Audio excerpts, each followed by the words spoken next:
Hi, I'm Carcino. Oh, let's talk about it. Let's talk about it. No one knows Carcino and none of these. There's so much going on in the world, and I'm just giving my 2 cents on it. To go in and do a raid at someone's house, but you don't have an arrest warrant for them.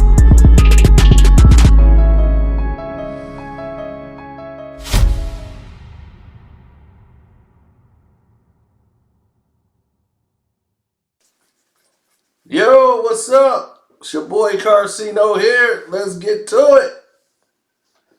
Now, over the past few years, you've been seeing a channel in hip hop that's starting to grow on YouTube. The Art of Dialogue has turned into a channel that has basically come out of nowhere. It just appeared one day. A guy who goes by the name of Mighty Bolden. Mighty Bolton is the name, but everybody calls him Art. And he just starts exploding out of nowhere with these Tupac stories. And Death Row and Tupac and Death Row and Biggie, and it's like, whoa, okay, this guy did an interview, and it just really seemed to come out of nowhere. A lot of his coverage started to look like DJ Vlad's. The way the thumbnails were and everything else, and I was just like, that's kind of cringy. I wouldn't try to copy someone else's format. That was just something that people wouldn't do, and that's gonna bring the basically the anger and this disdain from Vlad. And as he was getting interviews that Vlad used to get, or the same interviews, it was like, whoa, he got them. Now Vlad has had like a stranglehold on this so-called hip-hop interviews because most of the people aren't trying to reach out to these guys for interviews. Then it was leaked that he was paying for interviews when he said he didn't pay for interviews. Then they were leaking it out that, yeah, Vlad's paying people for interviews.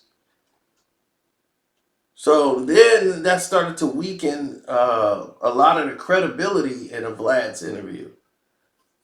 And Vlad had some of the big interviews about 5-6 years ago. Over the past 5-6 years, it is noticeable. A noticeable decline in the quality of his work. A lot of people have tuned him out. It is not going over there. His views look forced, and no one's really checking for him.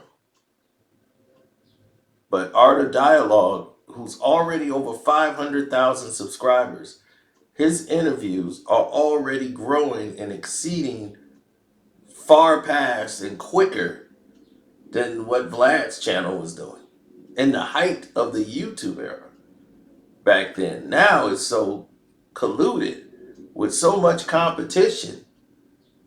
The fact that Art is still surviving in the game and going and doing the numbers he's doing with his millions of views, it's unbelievable.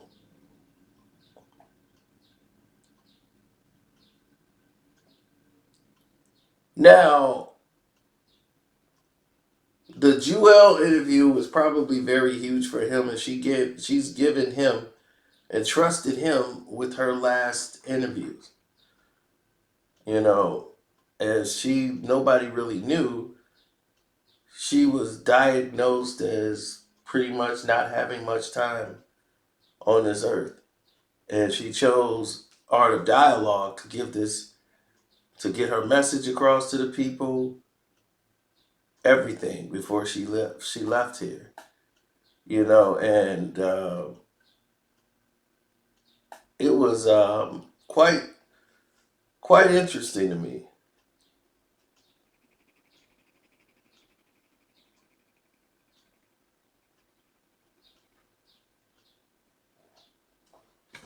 Now, when you start seeing things like, well,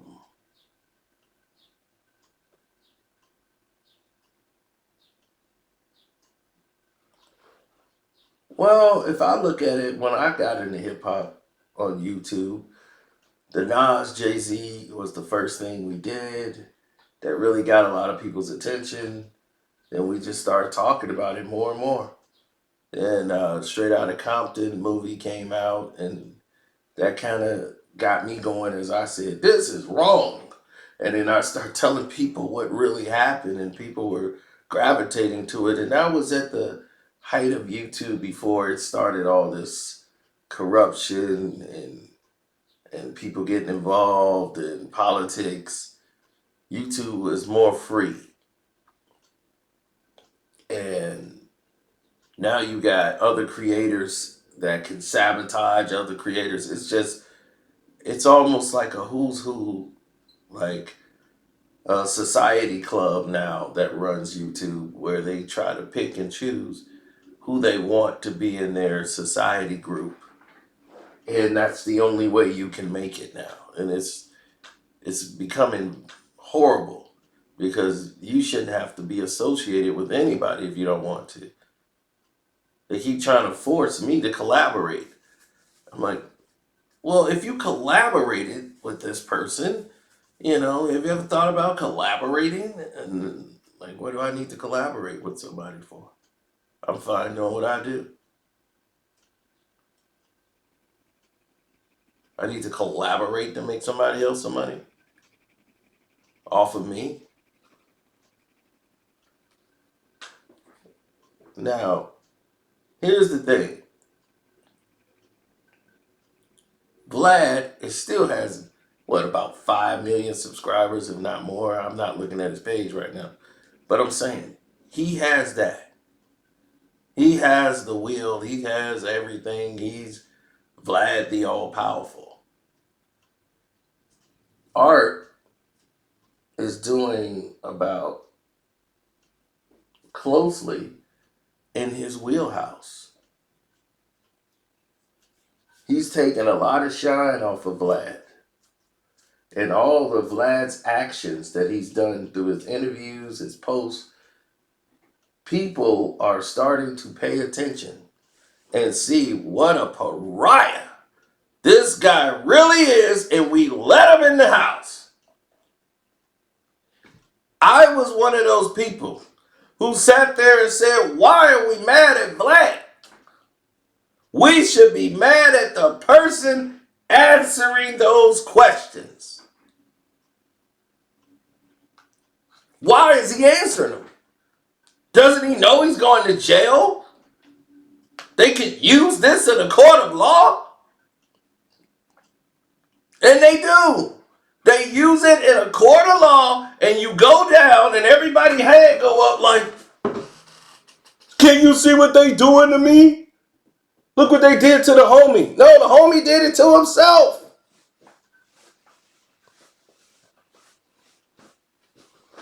So, only when Vlad decided he wanted to interfere with me on a video that really wasn't even going against him, did I say, okay, when I get home, as a matter of fact, I didn't even think I waited till I got home.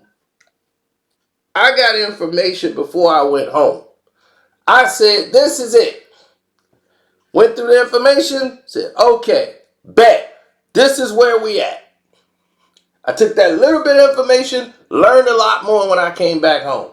And when I learned a lot more, it was more revealing and more just unbelievable. Because I didn't watch a lot of Vlad. I only watched the interviews with people I saw that I was interested in. So it wasn't a lot of those. I didn't watch, Syrupy Drill killed 21.3. I didn't watch his interview. I don't know who that is. I don't know what song you got. I don't know. That's not for me. That's for some young syrupy drill guy. So I wasn't listening to those interviews on Black. A lot of people was. I'm not listening to Trippie Redd. I'm not listening to these guys. That's not my wheelhouse. So when you come before me and start showing me that, then it was people that I cared about, and I watched those interviews. I started watching how it was conducted with everything else, and I said, oh, this dude is leading them to the slaughterhouse. So the genuine consensus of the public is that Vlad is the key to this problem. He works with the FBI or CIA and all this. All these people, this is the general consensus thoughts and plans. That he's an agenda, a plant in this industry. And I'm noticing something, that the real upper echelon do not mess with him. LL Cool J is not going to sit down with DJ Vlad. It's not going to happen. You're not going to see Mariah Carey sit down with DJ Vlad. You're not going to see any of these people that's on the level of upper echelon going to sit down to interview with him. And I said, wow, okay, I get it now. Starting to get the picture. He's not really liked. He's in the gutter section. And he's taking people that we love and still respect. And he's grabbing those guys for interviews. Because we got love for him. But he's pariahing off of the culture. Not saying Vlad don't love hip hop. But he's a guest. And when the guests try to act like it's their house, now you got a problem. And once he got comfortable, took his shoes off and started acting like it was his home, it became a very huge problem. And now, because of it being a huge problem, 94% in the poll that we had put in the chat, it was 94% said we think this man is bad for hip hop. And we don't need him. That's what the chat said. I can't even vote in the chat. They won't let me. The poll said that. So the people were speaking out. Now, once the people were speaking out, we had a new problem to the scenario, right? Now it's art of dialogue. Will he take the DJ Vlad route? And I haven't really seen a lot of his questions go to the extreme of Vlad's. It's better production with him. The interviews look a lot better than to sit someone in a room. Then I come to find out that Vlad is not even in the room with these people. That they're talking to a monitor while he's sitting at home in his underwear doing interviews.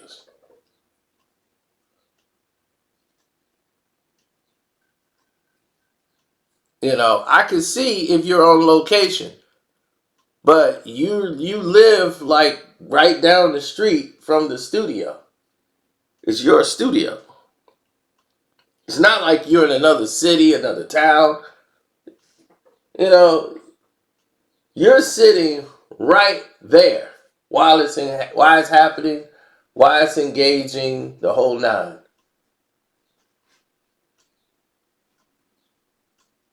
Well, millions of people would react differently if they seen the way it's being handled.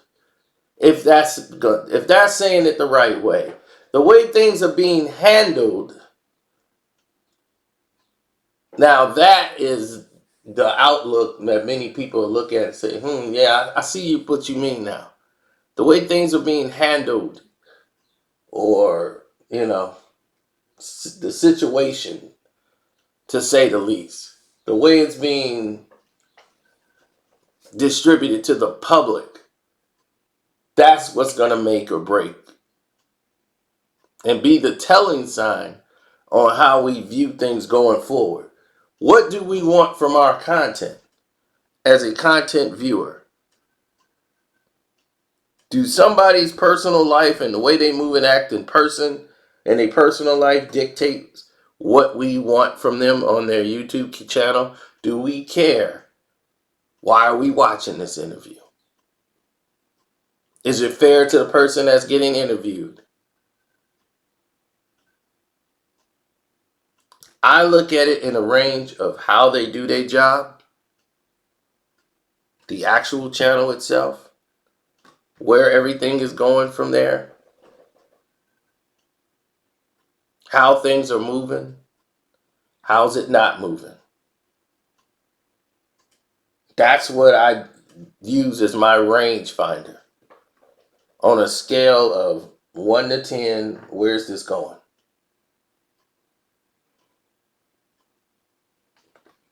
So that's how I move.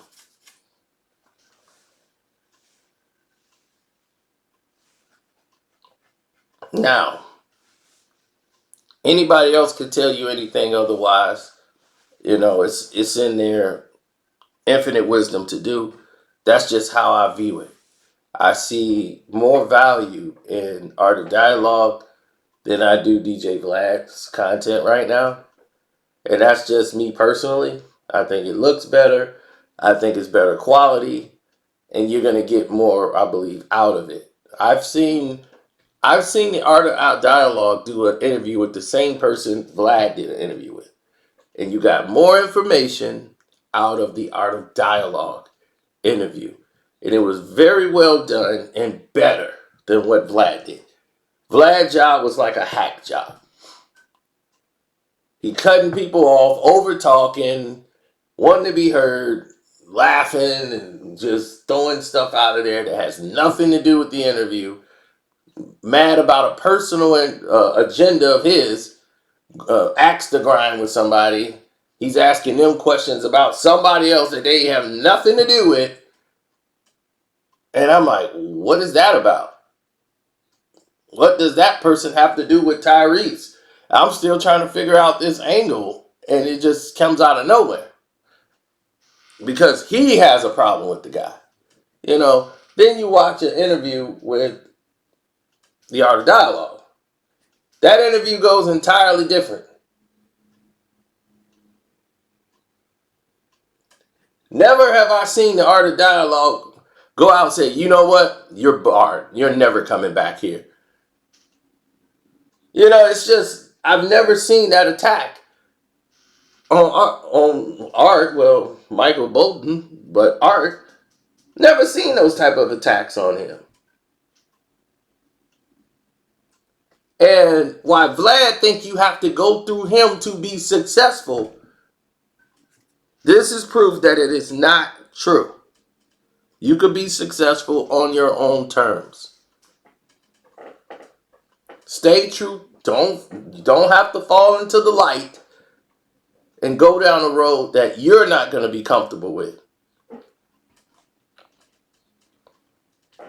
So, with that being said, blessings to all of y'all out there. It's your boy Carcino out there. Don't forget to like, share, subscribe.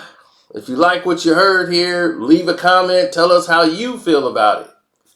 And don't forget to join us on the Patreon, which is Carcino for Life.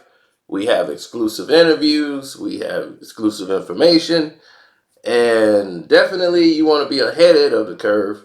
You're always on the Patreon. So, I'm out. Peace.